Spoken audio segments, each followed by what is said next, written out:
Good afternoon. We're right in the middle of our Campbell Cartier and really looking forward to a couple of good games tonight. South Dakota getting us warmed up for a ranked Cal team, and I think we're looking very strong. We've got a better hitting team than we've ever had, and if we can keep O'Toole healthy and pitching well in the circle like she did last night, we're going to give Cal a run for their money and a lot of ranked teams as the season goes on. So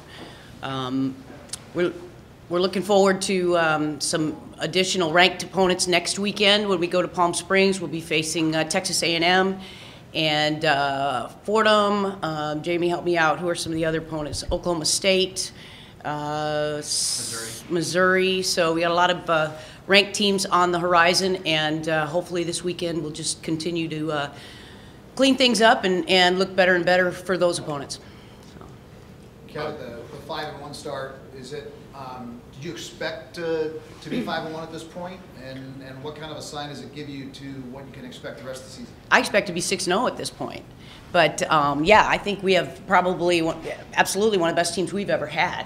One thing we have this year that we haven't had before is we've got better hitting up and down the lineup. We've got pop all the way through 1 through 9, and you know, Danielle O'Toole is going to be as good as any pitcher that we've ever seen, and she's only a sophomore, so she's only going to get better. She's throwing the ball real hard, but she just kills them with her changeup. So that's exciting.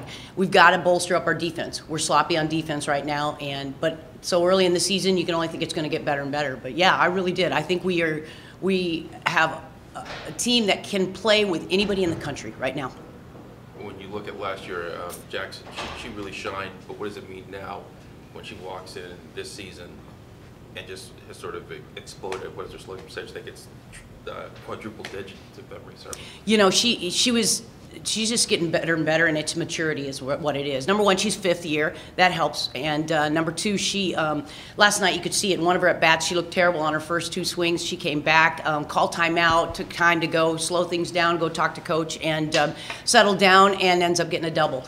So, yeah, I think the maturity, she's a leader by example with everyone. Everyone sees what she's doing, and I think that's a huge spot for us. I think that my goal right now is to help bolster up the lineup so that we have people around her so we can protect her. Last night, that was the reason we had Haley Miles behind Patrice, so they're not just pitching around Patrice, and they're going to think twice about it if they have to face Haley.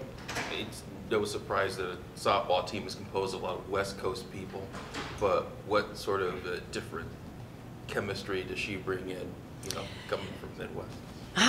You know, Patrice just knew when we first started recruiting her, she knew she wanted to come out to the West Coast and play that level of ball. And I think that you know, she was fresh, she was very raw, and hadn't had the highest level, and so she's been somebody who's just a sponge. She'll just pull everything in and learn, and that's been a great, as I said, a great example for all the youngsters on the team.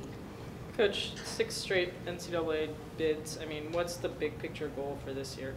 Well, no brainer. We got to get by the first round. We want to go to Super Regionals and then on to the College World Series. And I think that you know, that's a very realistic goal with this team. We've put the third piece together, which is the hitting, and that's always been the thing that's been difficult for us. We had pitching and defense, and but we've got the hitting going, and I think that that's going to be a big key. What does O'Toole bring this year that maybe, you know, as a freshman last year she couldn't bring to the table, like what she's worked on, I guess?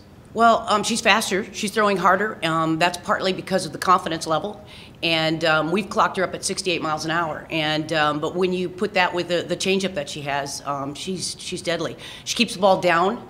That'll keep them in the ballpark most of the time. So that's a huge factor. And as I said before, we've got to have good defense behind her. But her poise in the circle is unmatched. She's unflappable. She just goes in there, and doesn't matter what's happened. She just, boom, she goes right at them. And she's not afraid to face any of the hitters and challenge them all the way up and down the order. Coach, you told me that all your freshmen are just impressing you each practice. So now that you've seen them in the game, you said you need to see them in the game. Are you still as impressed by how they've been performing?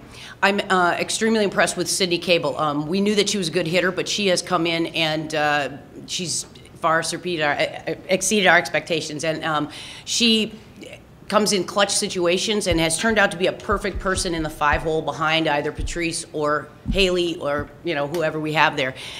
She backs him up, and if she keeps hitting the way she is, you know, people will have to think twice about pitching around the others to get it to her. So she's not hitting for power, but she's getting RBIs, and, you know, she'll have a couple of gappers here and there. So doing the job. Frankie Orlando behind the plate as a catcher defensively has done an outstanding job. Again, good poise. I think she gives the pitchers confidence. I'd like to see more out of my freshman pitchers. They're going to get another shot this weekend, and nerves got in the way a lot last weekend, so hopefully they'll settle down and they'll have a chance to just continue to get better.